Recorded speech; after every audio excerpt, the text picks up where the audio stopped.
अगर आपने हमारे YouTube चैनल को अब तक सब्सक्राइब नहीं किया है तो आपको यहाँ सब्सक्राइब बटन दिख रहा है, इस पर आप क्लिक कीजिए और हमें सब्सक्राइब कर लीजिए। और साथ ही साथ इसके सामने एक नोटिफिकेशन बेल आ रहा है, इसे भी आप इनेबल कर दीजिए ताकि आपको तुरंत नोटिफिकेशन मिले जब भी हम कोई नई वीडियो अपलोड करें। तो चलिए हम बकरार इंडिया गोठ जुड़े खां शायर मुजीब समूह, मुंहिंजा दोस्त रावतड़ गोठ खां इमाम समूह ऐं फनकार अल्ताफ़ समूह ऐं नारायणपुर गोठ खां बिलावल समूह।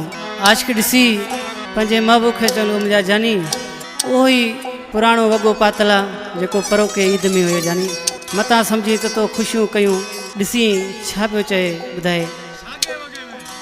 ओ पुराणो यार वॻो मूंखे परोको ईद वारो आहे, ओ पुराणो यार वॻो मूंखे परोको ईद वारो आहे। मतां सोची कयूं ख़ुशियूं, मतां सोची कयूं ख़ुशियूं, पातल मूंखे वेस कारो आहे, ओ पुराणो यार वॻो मूंखे परोको ईद वारो आहे, ओ पुराणो यार वॻो मूंखे परोको ईद वारो आहे।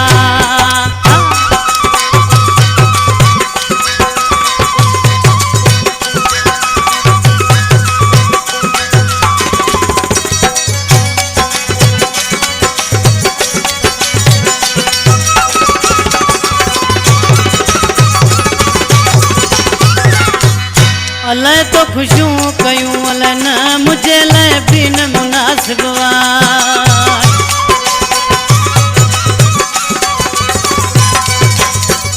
मूंखे तूं यादि कंदो आई न तोसां मोहबत उहाई आहे। हथनि में दीन लाती हथम, हथनि में दीन लातो हथ में नकी है मुंहुं सिंगारियो आहे, ओ पुराणो यार वॻो मूंखे परोको ईद वारो आहे, पुराणो यार वॻो मूंखे परोको ईद वारो आहे।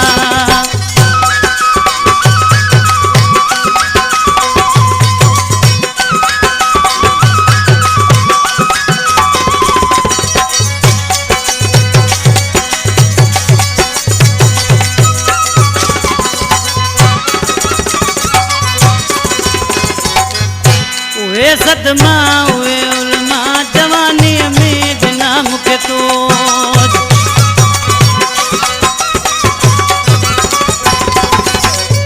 उहे सदमा उहे अदमा जवानीअ में ॾिना मूंखे तो।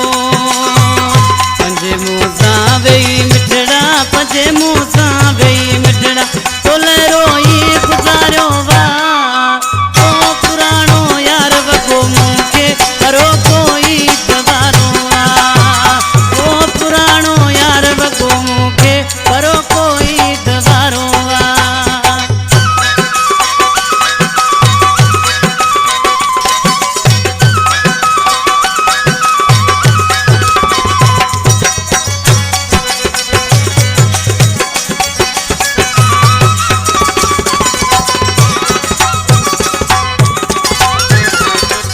कसम खणी ॻाल्हि गुलाम तो कयां, हक़ीक़त वा इहा जानी,